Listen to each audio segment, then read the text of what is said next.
Now, Professor Mario Campos, our Dean for Research, will deliver a presentation on research at UFMG. Okay. So I rather stand to talk, so it's very hard for me to even to teach sitting, so it's very difficult. So first of all, thank you very much for coming here. It's really a great pleasure for all of us to welcome you. And we do hope that you feel welcomed and that you enjoy your stay here, okay? I believe for most of you, this is the first time in Brazil? No? First time in Minas? First time in Belo? Oh, okay. All right, so there's some first times. Well, my idea here is just go through some, as they gave me the title, facts and figures, right? Oh, I figure what that may mean, so I'm not really sure. Okay, there's some facts and figures. And I'm going to go through some numbers just to give some kind of a bird's eye view of some of the research that we do here at Universidade Federal de Minas Gerais. Okay, my name is Mario. So there's so many titles for this, Vice Provost, Vice Chancellor, I don't know. It's just some office, right, that we try to do some work. Okay, some facts. Somehow, there's the saying of Belo Horizonte, the city. The city has been known, even in the past, as one of the nice cities to live because of the air. It used to be like this. We're surrounded by small, I would say mountains, right? But after I met some friends from Switzerland, they asked me, where are the mountains? So some hills we have around. And because of that, somehow people say that we are very much introvert. So we do not expose ourselves that much, right? We tend to be shy, in a sense, right? So this overhead slide is not very shy, okay? But we have to point out some key points here. So these basically are going to be the main facts that I'll try to bring. As you may, I believe most of you were in our President's, Professor Sandro presentation. Some of that material will be here as well. But one of the key things here as far as Brazil is concerned, and even if you consider Latin America, that's also true, but we stand among the top 5 universities in Brazil, and it has been like this for a long time. So I'm not going to discuss rankings here, but there are several ways to actually measure it. The metrics are not very easy to establish, right? Especially when you compare. Well, that may sound like the losers type of discourse, right? But that's not really the case. And we can talk about it some more. But what happens is that if you check one of the ways that they established some comparisons in Brazil, you're going to see that UFMG stands really very close, and I'm going to show this to you, very close to all the top 5 universities here. Okay. Okay, sorry. So. It is really universal. The university encompasses numerous research areas, right, and areas of knowledge. We do have a very strong undergraduate program, undergraduate programs, numerous areas as well. And they're all very, how to say, they're very highly ranked according to the Ministry of Education. I don't know how much you know about this, but there is there's an exam after the student graduates. So they try to measure the quality of the institution by the output of their students. So, and somehow in these national exams, UFMG has been ranking very high. We have outstanding graduate programs, and again, that's measured by CAPES, right? I think most of you know about CAPES, which is the agency of the Ministry of Education. That's related to the higher level education. And the programs are ranked between actually 3 to 7, 7 being the highest one. And if you look overall at the programs in UFMG, they stand between 5 and 7 with a large number of 6 and 7, okay? We also have very solid research output. I'm going to try to show some of this in the upcoming slides. You also have very dynamic collaboration with the industry. Here's, I think, important to point out some important points. If you consider multinational companies, a lot of the research happens in the headquarters. It's not very often that they let the main research go outside that area, right? So this is one of the things that we have to struggle. But we do have, besides that, and I'm going to show you, very intense collaborations with multinational companies and national companies, and very prolific ones. And I know.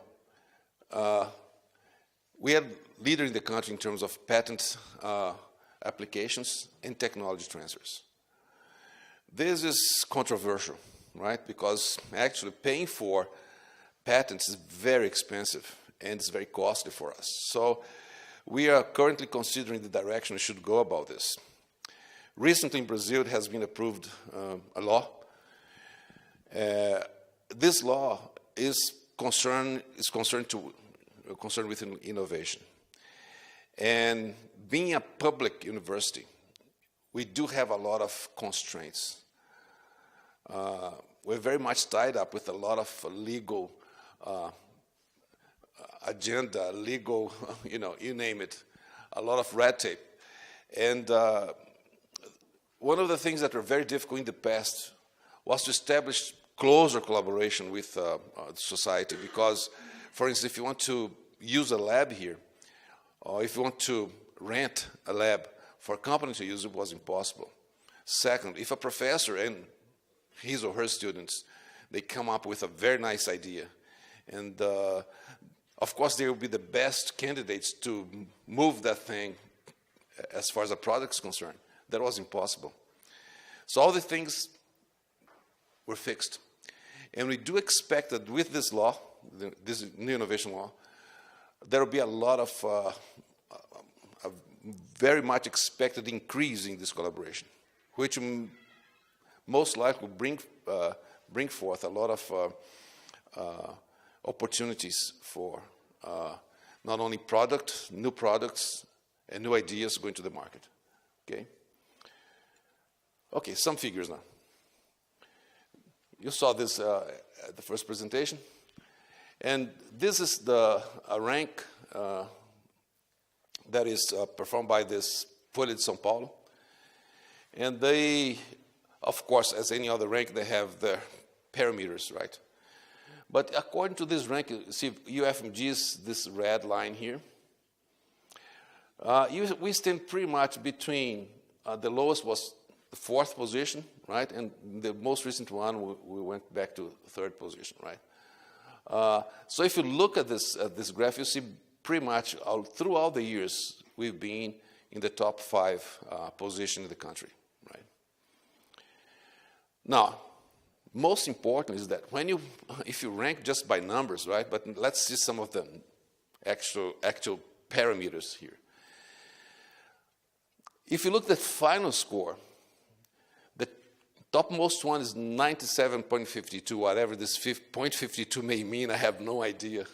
This precision just amazes me. Right? I just come in awe. What's this? But anyhow, the topmost one is 97.52, and the lowest one is 95.58. So like two percentile points, right? So that's very, very little. Now the point is, what is actually being measured here, right? So it's different than some of the rankings, like QS and THE and so forth. They have different ways, different parameters in how they actually collect it, right? But there's some interesting points here. If you check here, for instance, you see that UFMG stands, as far as teaching is concerned, in the top. But if you look at the other parameters, we're not very much far away from other universities. So they're very close, right? And this is going to be clear as we move on. Very briefly, I'll try to give you a faculty profile. Oops, sorry. So this is divided into main areas, right? Exact sciences and technologies in blue, arts and humanities, and life sciences, right? So this is from 1989 through 2018. You see there's some discontinuities in the graph, right? And if you get the lump sum of these three main areas, you're going to see about here, there was a major change for the federal universities in the country, because there was a program that had as a goal to basically double the number of vacancies, right, of positions for undergrad students mostly. And it happened to us. So as usual, people do, right? So here's a bag of money. So if you want to get this bag of money, you should double the entries to your undergrad programs or graduate programs. And it happened to be that about that time, we doubled the number of our undergrads, right? As you may imagine, with a few signatures, you can actually double it. It's not difficult. But infrastructure does not come along with it. There's a big lag between these two actions, right? First, hiring new faculty. There was a big challenge. It happened all over Brazil. So if you have a big hiring spree, if that happens in a very short period of time, it's very hard for you to get the best candidates. So what happened all over Brazil is that somehow we got some endogenicity. We became a little bit endogenous.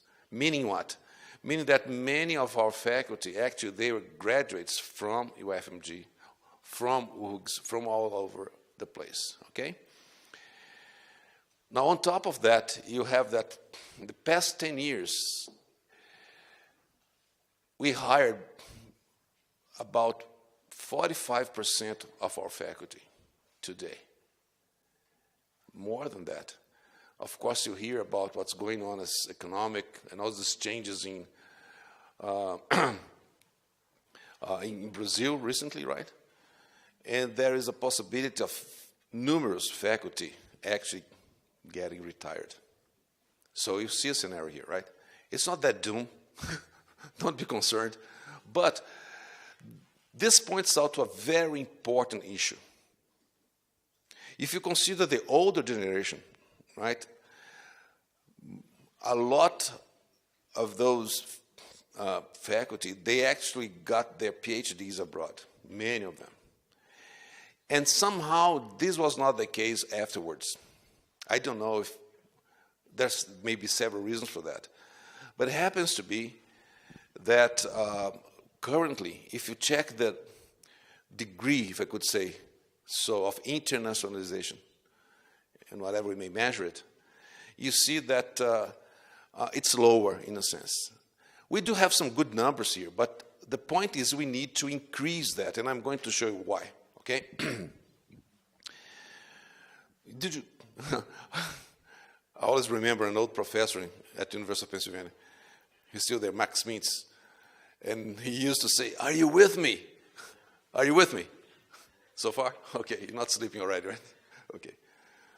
So if you check then the graduate profile of our faculty, and this is by areas, the resolution is not that great, but you're going to see that if you look on the left here, right, you see that in general the areas, right, and these bars actually show percentage of international full PhDs abroad, right? Of course, you see it grows from here, it decreases from the base to the top, right? You're going to see that this mostly happened in computer science, economics, and so forth and so on. And in a smaller percentage in the clinical health, professional health, some of the law, right? Sorry, Professor, what's this?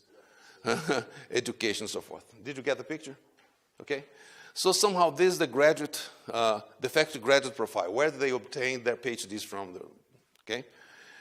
In orange, or this color here, whatever it may be, is the sandwich program. So after a while, of course, as the Brazilian academic population increased, of course, also increased the capacity for us to train our new students. So it's costly, of course, as you may know, to have a full PhD abroad. And then the sandwich PhD programs became very common, became very popular. Okay, so that's how you see it here. In blue, you see PhDs obtained in the country, in Brazil, right? And in orange here, those obtained at UFMG. I think this shows very clearly the scenario. And I think I believe you can see that the great need and that's what we're trying to push for, is that we increase, for those, especially here, opportunities to be more international, okay? Now, this is the faculty with experience, some experience in international as postdocs or visiting scholars. Somehow, we call anything that happens after the PhD as a postdoc, okay? Even though you've been a professor for 10 years here, if you go abroad, they call it a postdoc. And somehow it became a title, right? Like a PhD, postdoc is a title. Can you imagine that? So it's crazy.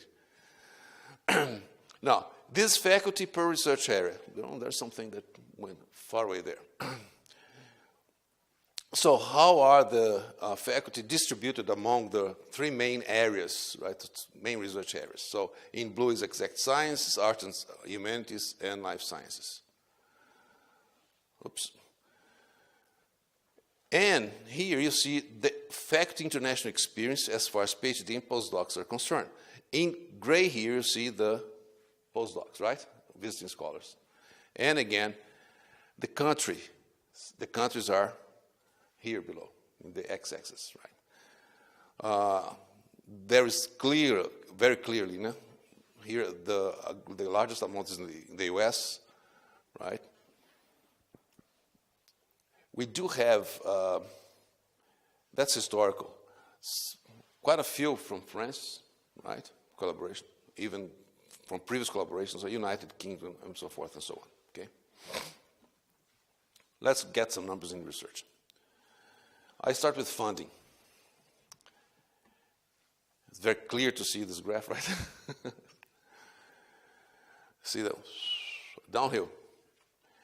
And if you check roughly the date, this is 2017, this is 2014. In blue here is government money. In orange here, basically what we get from industry, or some type of collaboration with private sector, okay? Proportionally speaking, that's not very different from what you see abroad. It's not very different. But clearly, what we want to do is to increase the orange part, right? Increase as much as possible, but not increase the blue part at all. We have to increase the orange part. And this is a big challenge. As you can see, this is an immediate result of what happened to our economy, okay? Roughly speaking, GDP of Brazil is 1.6 trillion reais, okay? And as far as investment in science and technology, currently it's about 1.2% of GDP, okay? That's very little. It's interesting that in the previous election, just happened, one of the candidates said, no, we want to have 3% of the GDP for science technology. So, okay, we'll do better than the United States. Let's do it. But honestly speaking, right, if we aim at reaching 2%, that would be amazing, right? That would be amazing.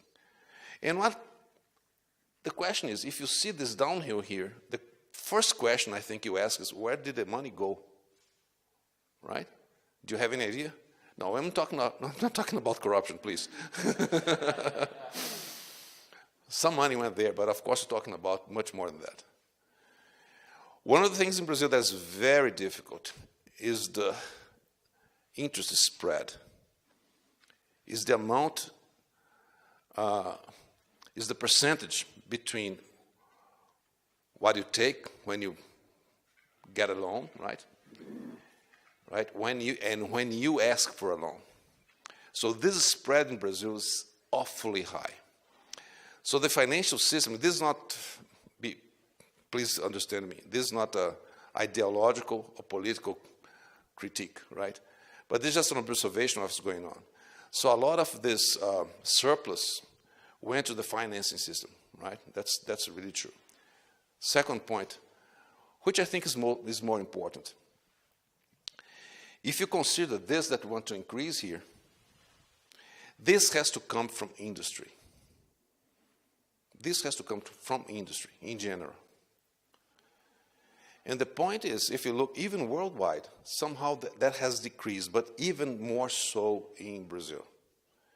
So if you look at the graphs, I didn't bring them here, but if you check any site, you're going to see that the declension or the decrease in investments in industry was tremendous. So somehow you're going to see a graph that's similar to this, right? As far as tendency is concerned. So these two issues,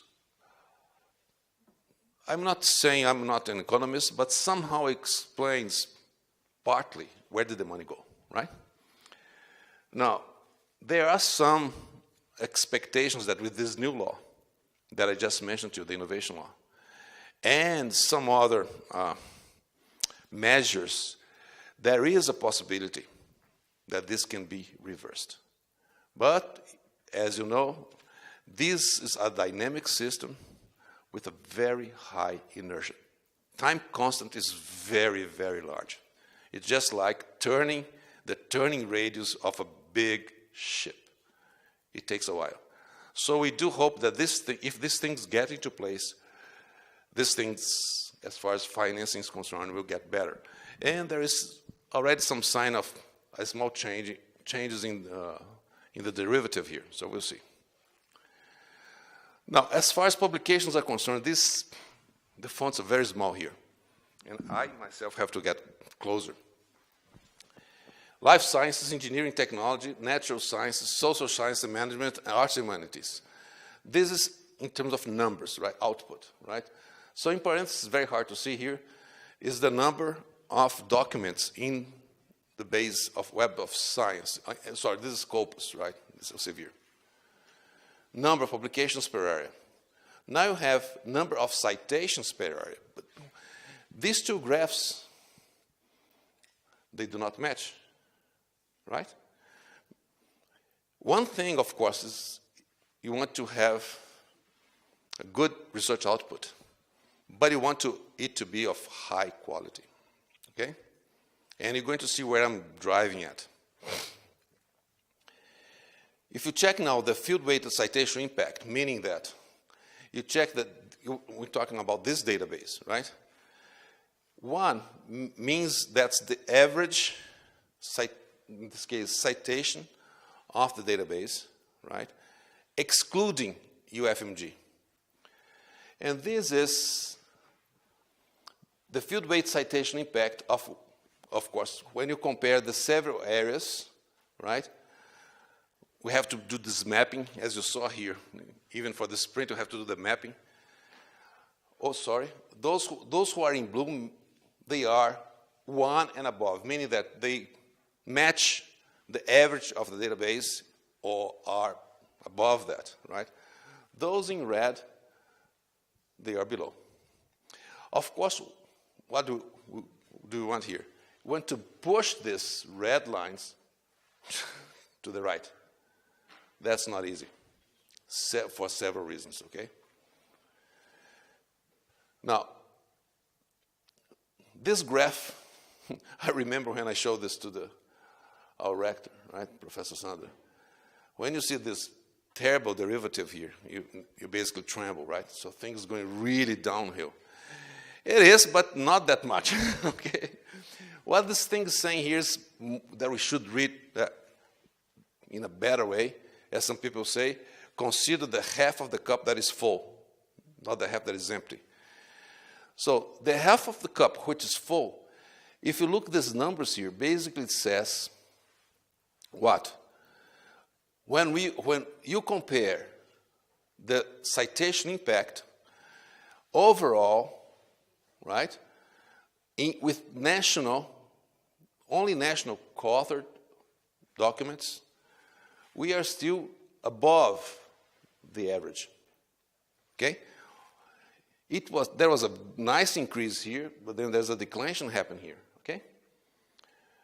But the key point here is, if you look at the blue line, this blue line shows all those documents that were co-authored with international co-authors. As you can see here, you have something like 3.5 times more citations, right? So this is true, period. Of course, we're not aiming at internationalization just to change this graph. What you want, first of all, is that our research, in the first place, be meaningful, good quality. With that, we can be sure that it will have a good citation number. And of course, if you are working shoulder to shoulder with your international colleagues, the chances are that this will happen for several reasons. So internationalization for us is very important. This is one of the reasons, okay? Now, this again shows internationalization as far as percentage of documents in the database that that I just showed you. And you see here there's a trend line going down. Again, somehow the number or the percentage of documents co-authored with international co-authors, right, has been decreasing. And we need to push this really hard. This is going to be more evident. Oh, what happened here?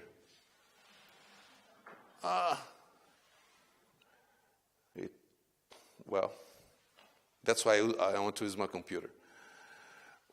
I'll try to hand wave so you can understand this overhead here. If you look at this graph, what basically says is as follows. On the x-axis here, you have the number of documents with international collaboration, okay? On the y-axis, just imagine, okay, this hand wave. Sorry about that. I can assure to all of you that it works perfectly in my computer. On the y-axis, then, you have the number of citations, if I could say so, okay?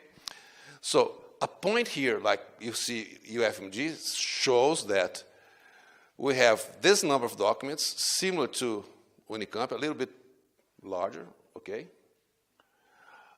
Sorry, it shows the number of documents with international co-authorship, and on the y-axis shows the impact, if I could say so, of these documents. So if you look along this line here, you see somehow our impact is slightly higher than USP. USP is very large, right?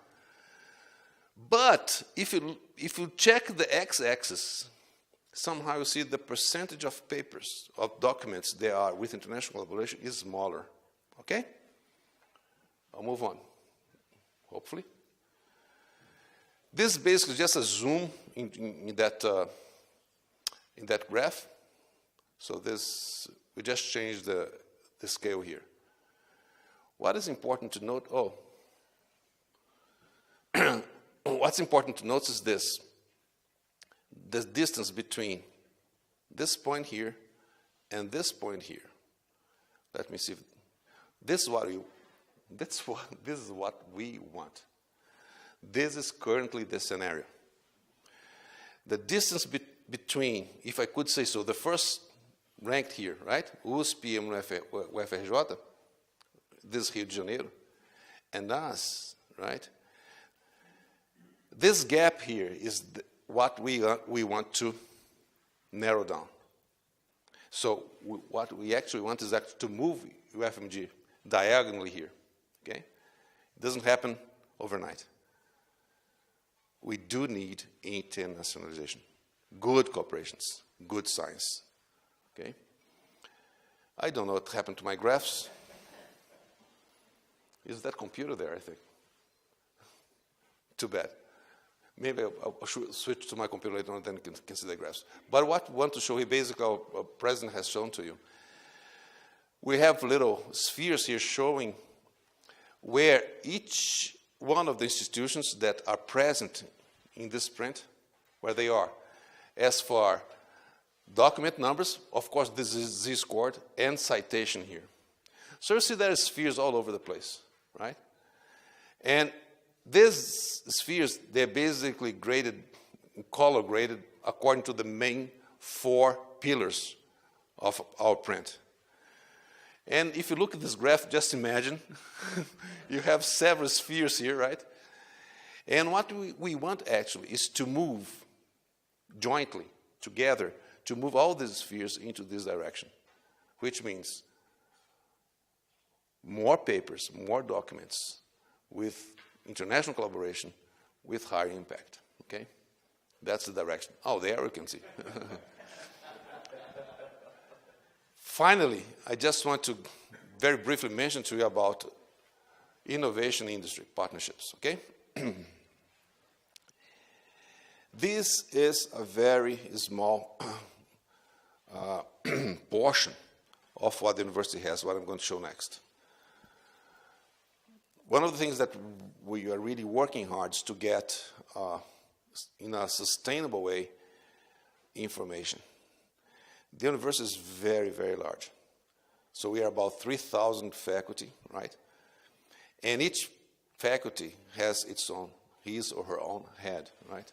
I know it doesn't happen in your place, but each one is their own king, his or her own king. A lot happens that we at the research office, we just hear about. So we just get somehow building up a system that will be able to gather this information.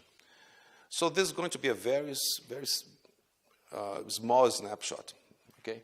So if you bear with me, these are some of the companies, national companies, as you can see, some international companies that we have had, and we still have successful partnerships. I'm just going to flip this very quickly, right?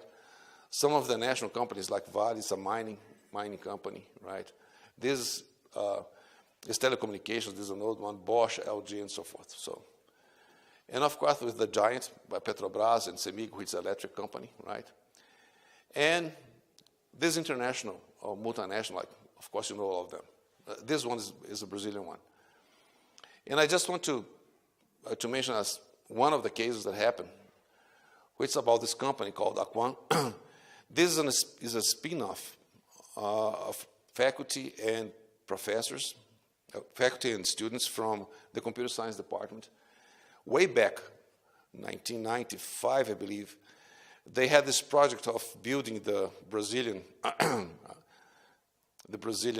network. It exists about 4 years before. That's when we had the first research network called RNP. It started in 1992, actually. So in 95, they started this company. So they'll have the Brazilian web. And they did a wonderful job. And because of what they have done, it caught the attention of both IBM and Google. And after some negotiations, actually, Larry Page and Sergey Brin, they came here, just across the street, and they bought that company. So Aquan was bought out by Google. I don't remember, it says 2005. And it became the single engineering, the Google engineering facility in the Southern Hemisphere. And I believe there are only two or three in the world.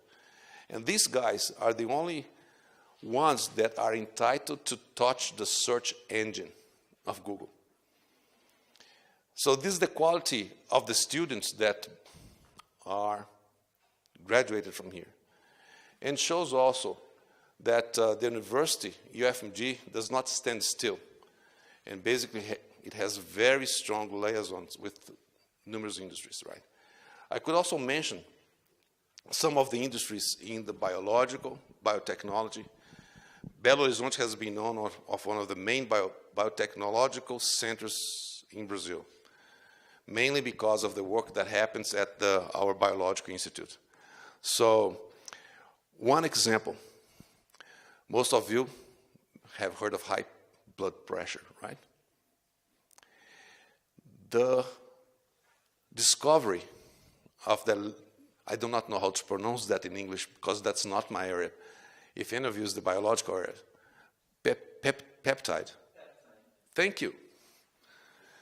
Yeah, was basically developed right here, right?